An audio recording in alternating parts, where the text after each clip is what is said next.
जहाँ तक abrogation article 370 के बाद हर तरह के नए-नए कानून हमारे ऊपर लाए जा रहे हैं, कहाँ कहीं किसी हद तक जहाँ पर राज्यपाल की भी हम तारीफ़ें करना चाहते हैं कि जहाँ तक उनकी कोशिश है, इस वक़्त है कि लोग उन तक बेसिक सहूलियात पहुँचे।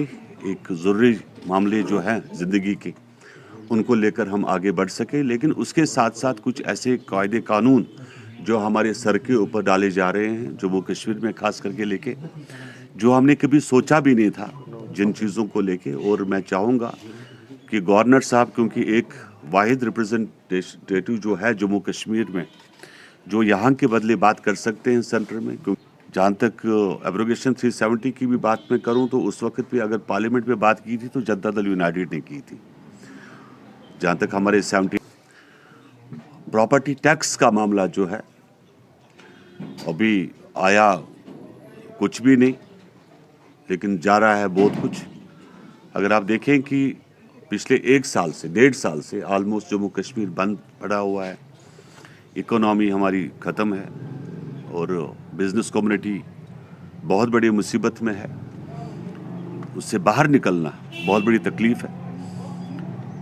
लेकिन कुछ चीज़ें हैं जो गवर्नर साहब के नोटिस में भी हम लाना चाहते हैं कि ये सब कायदे कानून जम्मू कश्मीर की तरक्की, डेवलपमेंट और सब चीज़ों के लिए ठीक नहीं है।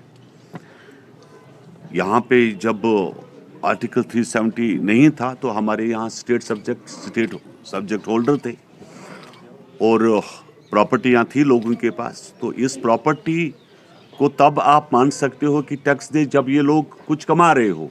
जब कुछ कमा ही नहीं रहे हैं तो प्रॉपर्टी टैक्स किस चीज़ का, किस बात का। मेरी राज्यपाल जी से यही गुजारिश है कि ये प्रॉपर्टी टैक्स वाला सिस्टम को ख़त्म किया जाए। एक तरफ से आपने बैक टू विलेज प्रोग्राम किया जिसमें आपने कुछ 10 लाख रुपए डेवलपमेंट्स के लिए दिए, कुछ 20,000 रुपये आपने कुछ उसके लिए दिए, सपोर्ट्स के लिए दिए। लेकिन उसके साथ साथ जो आपके श्रीनगर म्युनिसिपल एरियाज़ है या जो भी डिस्ट्रिक्ट म्युनिसिपलिटी एरियाज़ है, उनको आप बाईपास कर रहे हो। और ऑफिसरों की गुंडागर्दी इतनी है, जो मैंने पहले भी कहा, ब्यूरोक्रेसी की इतनी दादागिरी है कि वो कहीं ना कहीं आवाम के सामने अपने आप को खुदा समझ बैठे हैं। और डीसीज को बड़ी तकलीफ हो रही है कि वो काम नहीं करना चाहते, वो पब्लिक की कोई बात नहीं सुनना चाहते। वो एक ही बात सुनते हैं, that is secretariat and Raj Bhavan. तो लेकिन आवाम की जो जहाँ तक मुश्किलात है, जो तकलीफ़ें हैं, चाहे बिजली पानी या ज़रूरियाती ज़िंदगी के मसाइल हो, वो वहाँ के वहीं पड़े हुए हैं।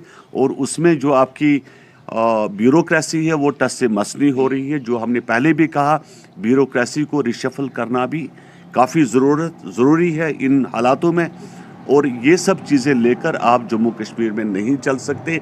कोई क्लियरिफिकेशन आज तक नहीं है। देखो क्या होता है, हमें पहले इसी टेस्ट के लिए डाला जाता है, हाँ ऐसा करेंगे, फिर एक लॉ बनाया जाता है जिस लॉ को पढ़ाया नहीं जाता है, जिसको डिस्कशन में लाया नहीं जाता है और लॉ पे थोपा जाता है। हमने कोशिश क्या की, जेडीयू ये कोशिश कर रहा, अगर हमारे कानून में कोई बात आ जाती है, हम इमीडिएटली चाह रहे हैं कि आपसे बात करें, दुनिया को अवेयर करें। और हमारे पार्लियामेंटेरियन जो है, हमें उनसे अफसोस है। अगर हमारे फारूक साहब परसों गए थे तो एक बात भी उस इंसान ने एक बात भी 370-35 पे नहीं किया। यहाँ से बोल के गए थे मैं वहाँ ये करूँगा, वहाँ 4G के बारे में बात करते हैं, 370-35 पे बात ही नहीं कर रहे।